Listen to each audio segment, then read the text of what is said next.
A day in my life as a university lecturer dito sa Thailand. As you can see guys, hindi po ako pupunta sa university ngayon kasi ngayong araw na to ay ang schedule ko ng pag-renew ng aking work permit. So sa Laksi pala ako pupunta ngayon sa IT Square. Sa mga kapwa ko Pinoy dito sa Thailand, alam kong familiar kayo sa IT Square. So sumakay ako ng BTS from Victory Monument, tapos bababa ako ng Wat Phra and then interchange papuntang Laksi. Via Pink Line yun ha. Last year, dun lang kami sa malapit sa university kumuha ng work permit. Kaya naman nagtataka ako this year bakit sa IT Square, kaya tinanong ko yung staff namin. So ito pala, nakasakay na ako sa Pink Line, bababa sa Laksi Station. Bali 2 stations from Wat Phra.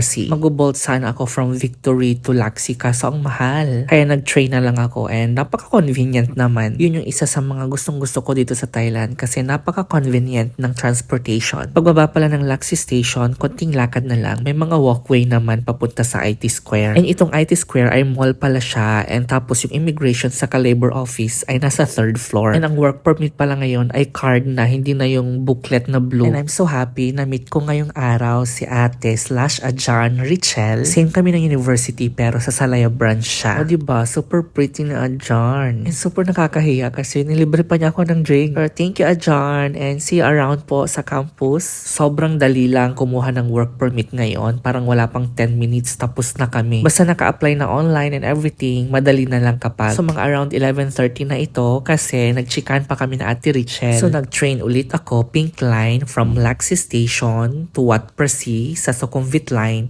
to Victory Monument na. O diba, super convenient talaga. Basta marunong ka magbasa, hindi ka maliligaw dito sa Thailand. And habang nasa train ka, maganda rin yung view kasi may mga madadaanan ka mga temples, ganun. And ang nakakatuwa pa dito sa Bangkok, ang daming mga park. Kaya pagkatapos ng trabaho, pwede kang mag-jogging dun sa park or mag-relax, ganun. At kahit nasa city, maraming puno kahit na medyo mainit dito sa Thailand. Hindi pala medyo, mainit talaga. And pagkadating ko sa Victoria Monument, syempre, hindi pa ako nag-lunch kaya nag-KFC muna ako. Treat ko na rin ito sa sarili ko kasi at least may bago na tayong work permit. Worth it din namang i-celebrate to kasi malaking accomplishment din naman ito. Because I just realized lately that whether it's a small or big achievement, still worth celebrating. And sometimes I tend to forget myself enough credit for how far I've come. So deserve ko din. So that's all for today guys, and thank you for watching.